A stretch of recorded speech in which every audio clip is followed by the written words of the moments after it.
Just fucking do it. Subscribe now. Now, I got this morning with music, singing to me. Part of my flock.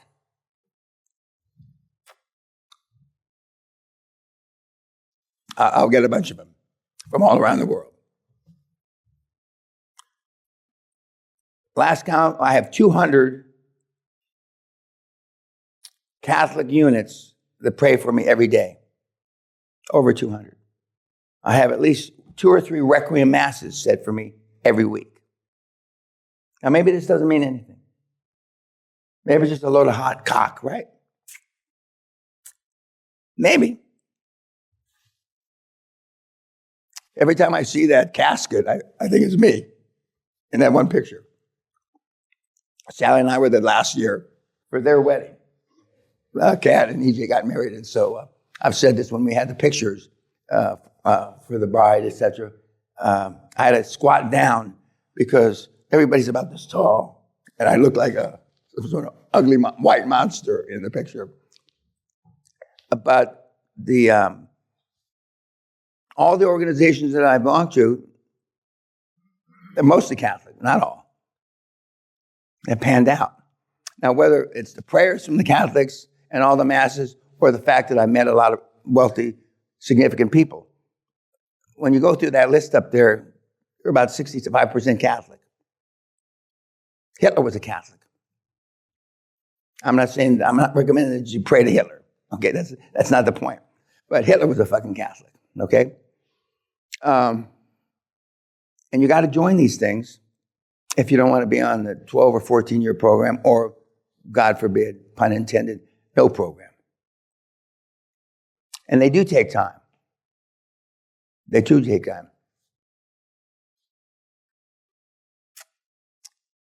Maybe I am Jesus, you know. It'd be sad if I was, but because I know what I have planned for the world, and it's not what he had planned. Okay.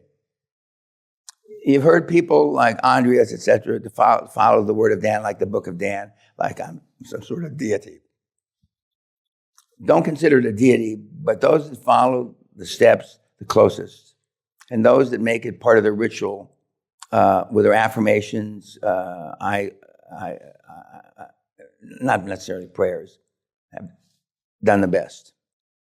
And what that really is saying is those that are structured, the most structured, those that follow the steps, you could call it like the book of Dan, do the best, because they transform how you think. And QLA is not a system to create generational wealth. It's a way of life. It's a way of life of being a high performer. And most of you haven't had that kind of training. In fact, very few. Even Olympians that have come through here haven't had that kind of training. And it's harder to get up there than it is to get a gold medal at the Olympics. And for those of you that have read the book 4 Hour Work Week, which is a tragedy, if those of you that think that you can do in 10,000 hours, like a lot of the people say, you do something 10,000 hours and you're an expert, that's bullshit. That's bullshit. You'll have 10,000 hours clocked up, but it's not what creates your generational wealth. What creates your generational wealth is continuing that 10,000 hours to 1,000,000 hours. In other words, the rest of your life. No, that one. This one. I said the first day that almost everybody in the room, save 1 or 2 of you, believe in something.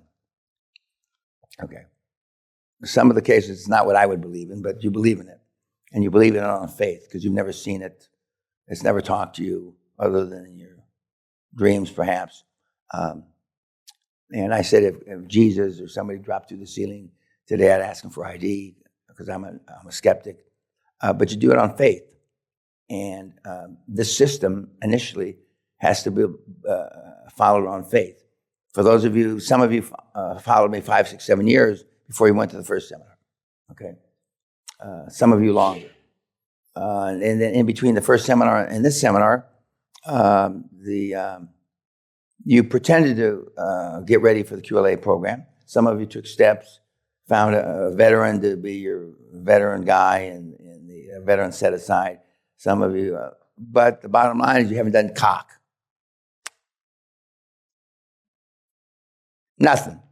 Some of you made it half-hearted attempts at an offer at something. Not the way we teach here, because only 2 or 3 of you showed offers that even resemble the QLA model up here. And you know who you are. And the rest, remember I gave you 2 models. I gave you the 60-40, and then I said, this is the one you're going to do. Remember that? And I said, no matter how hard you try, you're not going to do the 60-40 right. You're going to do the one that, no matter, just to get it done. And here you are, 80 or 90% of you didn't do the 60-40 model right. And you made some comments about trying to do a seller finance in Antigua, or I forget where the fuck it was. Okay? Where was it? It was Antigua.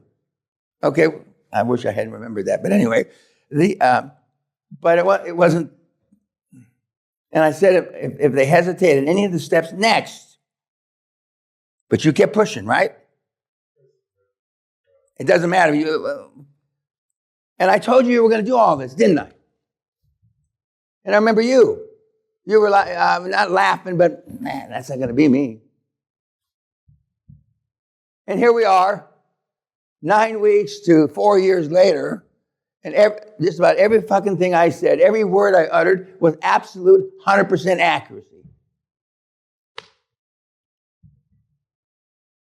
I know what you're going to do when you leave here. Not because I'm fucking God or a genius, it's just because I've done it 82 jillion times. And I know what human nature is now. I used to think I knew it 31 years ago. Actually, longer before that when I was at Bear Stearns. But now I had year after year of the kids going through the program. And the only consistent thing is you're getting weaker. From 1993 through December 2024. That's the only absolute 1,000% consistent thing is the classes today. And you've heard me crying about it, not crying, whining like a bitch about it since 1993. So now that I have a respite, since I didn't get elected, and I was disappointed about an hour. After 22 months of pushing like a son of a bitch, Atlas pushing the thing up and then the globe turned to dog shit and fell all over me, you'd still be in mourning. And I said the only bad thing about it is my daughter was here. And she went in, not depression is exaggerated, but she went into depression for me. And it took me about an hour.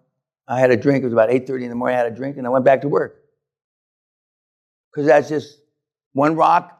I spent a long time trying to turn a frog into a prince to kiss my big ass, and it didn't work out. So next, I'm on to the next. I was asked at the last seminar, I believe it was your seminar, the last one that got 3 people that are here.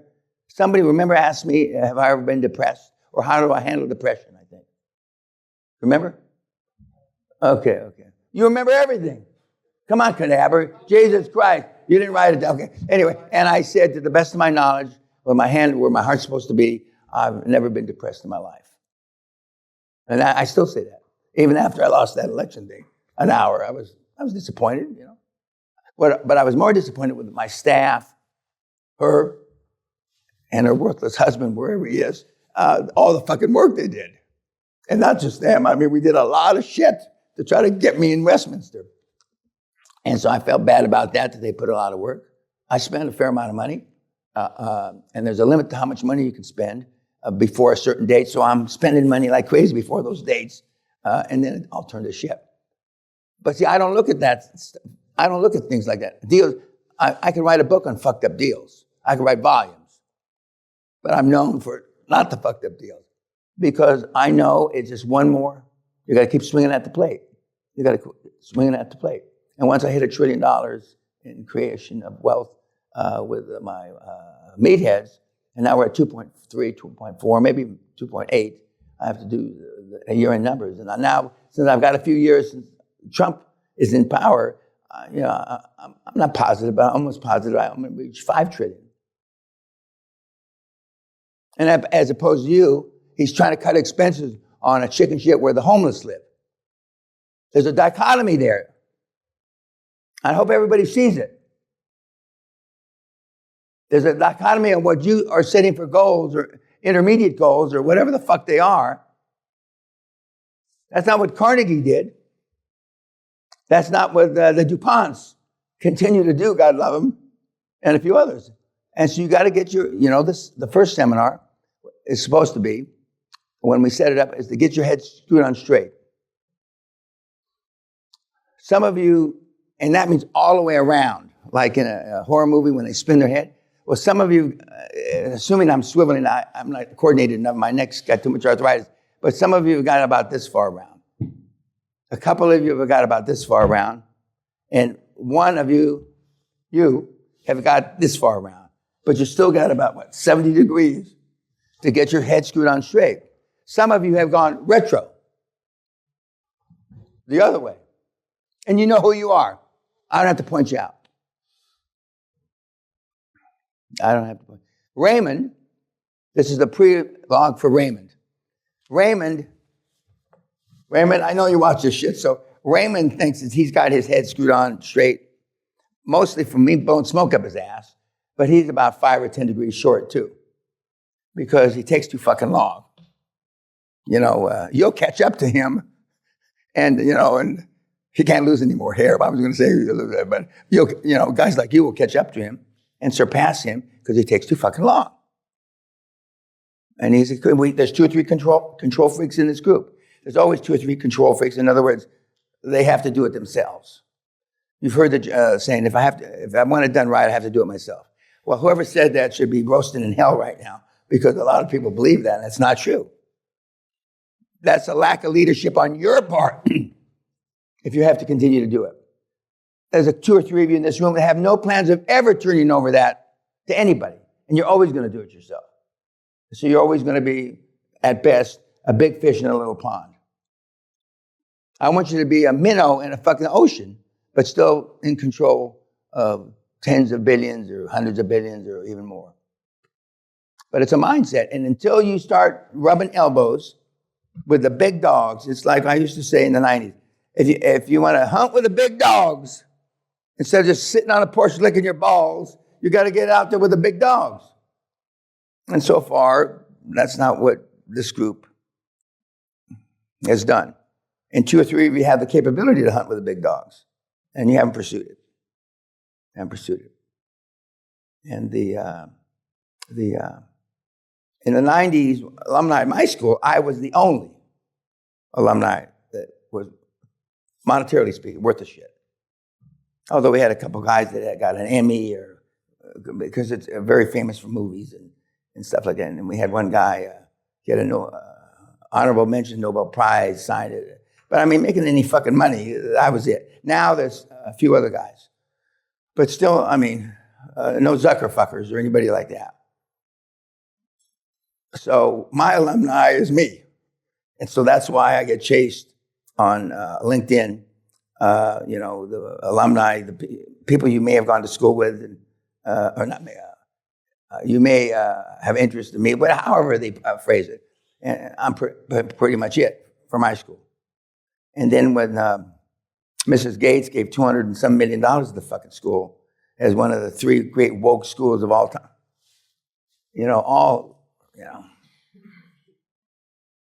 I always knew it was a woke school. I just didn't know it was that woke.